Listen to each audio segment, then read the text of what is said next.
Hello, Feminists. My name is Alzael, Patriarchal Member 149775518, Token Division. Currently heading up the Bureau for Internalized Misogyny, Battery, and Oppression. Today, we're going to look at the second part of Why You're Not Funny. We're going to look at the humor of Amanda Hess. Now, if you watched my video on the World Cup, you probably remember her, Queen Hypocrite, who thinks that it's totally okay to objectify people, but only when women do it because, vagina. Now, in this article, she brings up the topic of what she calls ironic misandry. What is this? Well, basically, here's how this works. According to her, ironic misandry is a reduction ad absurdum. It is I'll just quote this here. It is a stuck-out tongue pointed at a playground bully. It's an in-joke among like-minded feminists used to build solidarity with the group.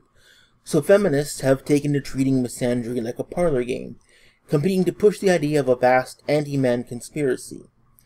But, as she further writes, man-hating is not just for fun, it also furthers the feminist agenda. In taking down the patriarchy, it's also a good way to weed out the cool dudes from the dumb bros. Men who get annoyed by misandry jokes are universally brittle, insecure, and humorless weenies with victim complexes. In other words, basically what she's trying to claim here is that because people point out that feminists are, man-hating bigots, feminists are now running around acting like man-hating bigots as kind of an in-joke. Oh, fucking hell. Where do I even begin with this? I really don't even know where to start. Okay, let's start with the whole reductio ad absurdum thing. Look, Mandy, I realize that logic is not it's not a strong point of any feminist, but this is not reductio ad absurdum. Reductio ad absurdum is an argumentation tactic in which you blow someone's arguments up to absurd proportions and then criticize the results. A logical fallacy, by the way. More importantly, though, you're not making any argument with this. Reductio ad absurdum is an argument used against someone else, not something you do to yourself. This is just hyperbole, or maybe self-deprecation. But those only really work if you were already man-haters to begin with, so... Also, since we're on the subject of man-hating, just a few months past, you guys even refused to admit that misandry existed. Now you've suddenly adopted it as the great secret inner joke? And that couldn't have anything to do with all of the other women calling you out on it, could it? And for a movement that's supposedly inclusive and for everyone, you certainly have a lot of in-jokes to sling around. See, this is the problem with these kinds of things. I read it, and there are so many problems, so much in there, so many ways it completely and utterly fails and falls flat, that my brain processes it like huge, great lumps of stuff. And it's like there's some sort of time dilation, and I have 10 minutes worth of thoughts in like a second. Okay, I'm gonna have to break this down into bullet points, just so I can organize this.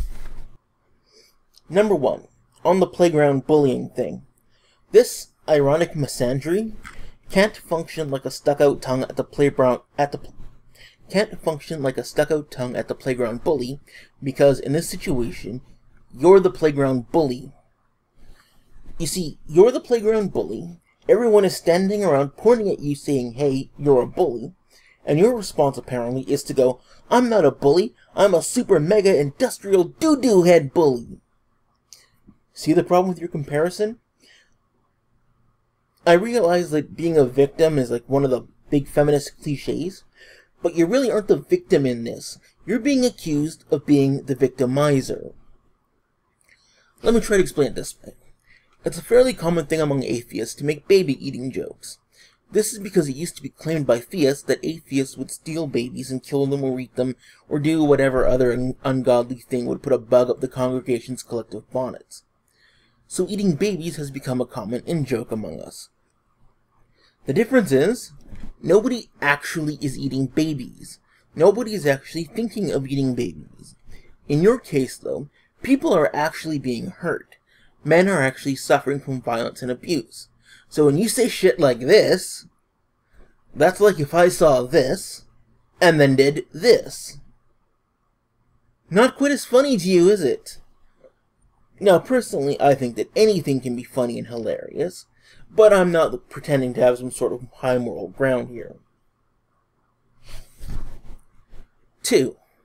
The women who get annoyed by rape jokes are, in my experience, universally brittle, insecure, humorless weenies. Oh, sorry. I wrote that wrong. 1 second. Number 2. The men who get annoyed by misandry jokes are, in my experience, universally brittle, insecure, humorless weenies. Whew. There. That's better. What was my point again? Probably wasn't important. Number 3. Reductio ad absurdum. Okay, I already kind of skidded around the edges of this, but let me just make it clearer, Miss Hessy-Fit. It's not reductio ad absurdum when people already believe it about you. It's just proving them right. Number 4. The many intelligent, warm, confident feminist men in my life mostly get the joke immediately and play along. So the intelligent ones play along, while the ones who don't are brittle, insecure, etc., etc., etc., etc. So the ones who don't like the jokes are not real men, in other words. If they were, they would man up and take it. Feminism opposes harmful gender roles and expectations that negatively affect men and women, and by extension anyone that doesn't fit perfectly into the male or female category. When men are told to grow a set, or to man up, or to stop acting like a girl, and basically aren't allowed to show any sort of emotion, that's something that feminism also opposes. 5. It's a good way to weed out cool dudes from dumb bros. There's that inclusivity thing again, huh, Hessy-Fit? You see, if you're part of a movement that claims to speak about equality for everyone, it probably isn't going to help that claim if you're trying to weed out certain people. See, how do I explain this to a feminist? Okay, if you want to change society, you're going to need society's help. I mean, assuming that you really want to change society, and this isn't just about you whining and bitching and feeling all entitled, self-important, self-righteous, and reveling in your victimhood. I'm sure you'd never do that. Number 6. When women don't identify as feminists, they're scolded that feminism simply means equality between men and women, and they'd have to be ignorant to reject the label. But women who do embrace the term find that feminist identification is not so simple. They stand to see every little personal choice dissected and critiqued from a feminist perspective, from the color of their wedding dresses to the filters on their selfies. It can be freeing, then, to instead adopt an ironic stance that allows women to identify against what they clearly are not, a cartoonish man-hater bent on total male destruction. And by squarely targeting anti-feminists, ironic misandry avoids dwelling on what feminists themselves are doing right or wrong.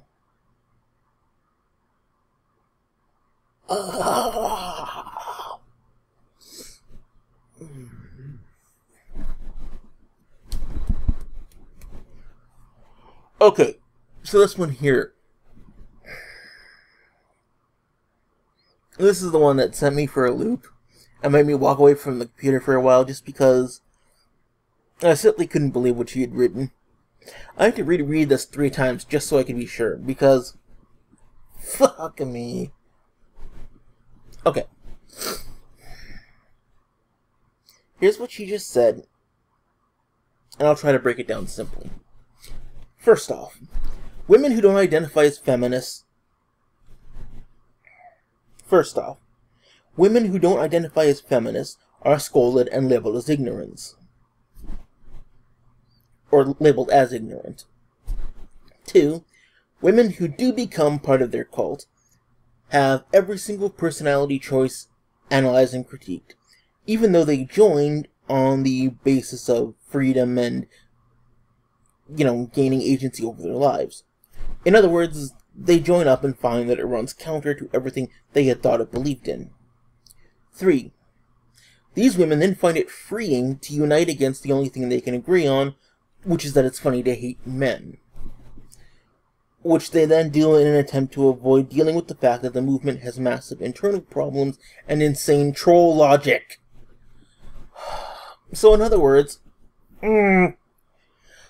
feminism is just a massive circle jerk for people who hate cocks. I'm in the process, actually, of writing up a video series on cults and mind control, and fuck, that's exactly what you just described. I'm not even kidding. We all make jokes about feminism being a cult, but she just described a very large part of the indoctrination process of your average cult. She may as well just have a picture of Jim Jones dancing around twirling a top hat and cane. Fuck me.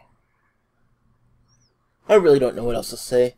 All I can do is just leave it on that high note. I'll see you later, guys. Fucking feminists.